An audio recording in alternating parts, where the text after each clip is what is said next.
Bukowski talked about suicide quite a bit there at the beginning of our relationship when we first got together. He was always talking about suicide. The way they go. Barrymore jumped off a bridge. Hemingway used a gun. Janis Joplin did it with a needle. Marilyn Monroe used drugs. Jimmy Dean went with an automobile.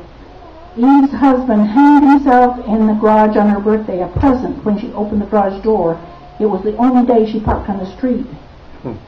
My girlfriend tried it with aspirin because her boyfriend wouldn't marry her. He did, and now she steps with another guy.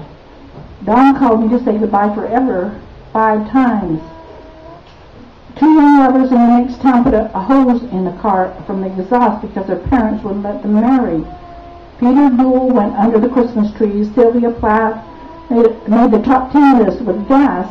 George Sanders at 75 got bored with life. Bukowski told me he'd do it over a high cliff down by San Diego, but for the company he'd be in.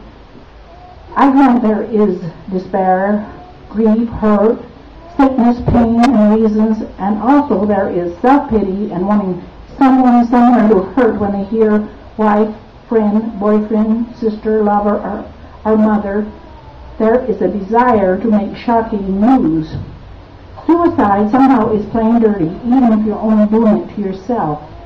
I don't feel bad, understanding, remorse, or pity.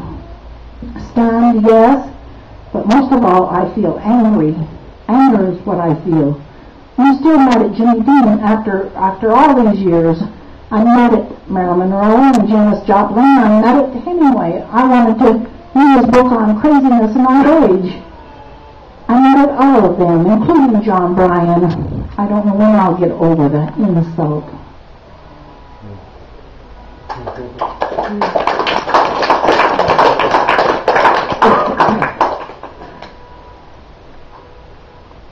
Bukowski was quite sensitive about my being a sculptor. I was always looking around at, I'm always looking around at noses and faces and angles and things. And he used to get really mad at me sometimes. And I wrote this after he got mad at one. We was at a restaurant. I was looking at this guy's profile. Wrong number. It's the small things that send him crazy. My looking around the restaurant when we were eating out, the way I wiggled when I walked across a room at a party or studied a man's face.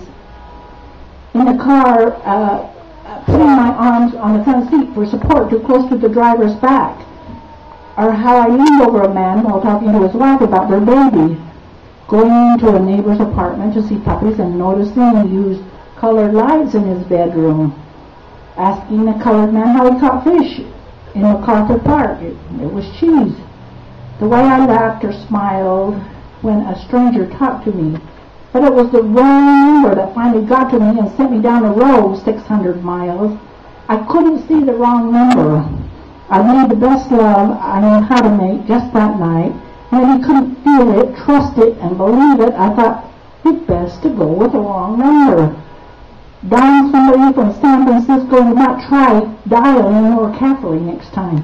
You don't know what you caused by that one misplaced call.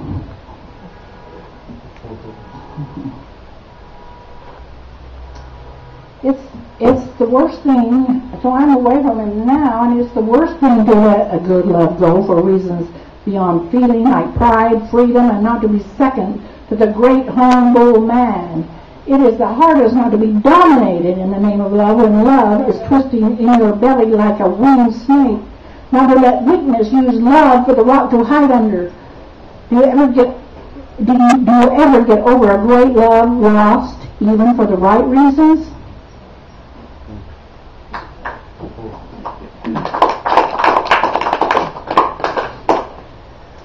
This poem, I read once with Ginsberg and Jack Micheline and Bukowski at a reading down in Santa Cruz was supposed to be for the prisoners in Mexican prisons.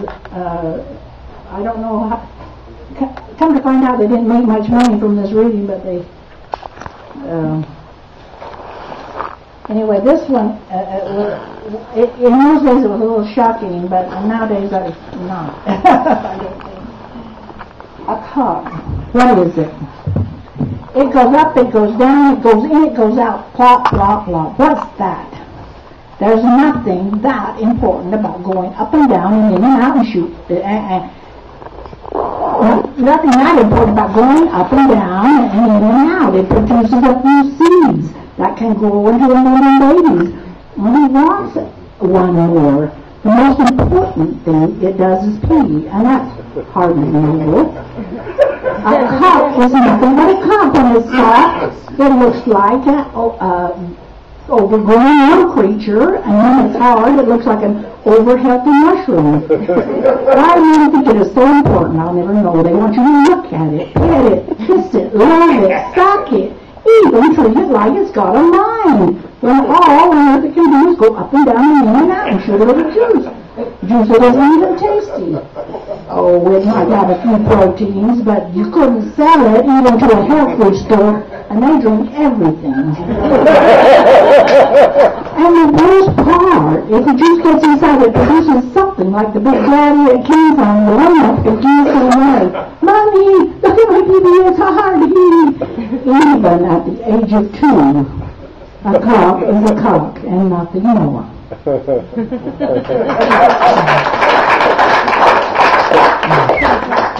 I was tempted to add a line to that that said, and nothing less. Okay. You getting tired yet? You getting tired? Yeah, we're getting warmed up. Okay. I was in my hometown of Boulder, Utah. I'd moved 600 miles away, and I wrote this up there. It's called Special Delivery.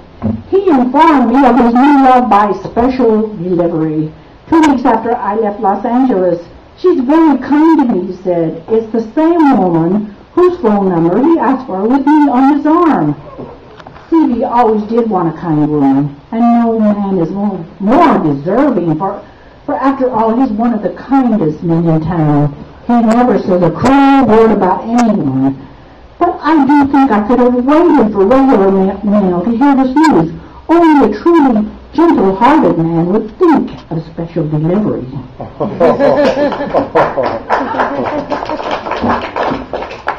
There was a tiger sleeping inside of me. When he wakened with a roar, how it frightens me.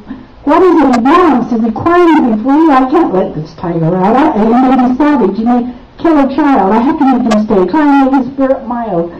Go to sleep, my child. Do not roar so loud. Do not plot and whip at me. You are too savage to be free.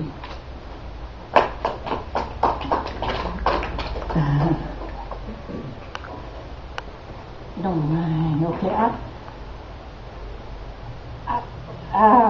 When I lived at Bukowski, I used to play with my little girl, and this is a poem about that. It's called I Hate Him. The little girl's back there. She's grown up now, but my daughter, that's my daughter in the back. One of the bloke.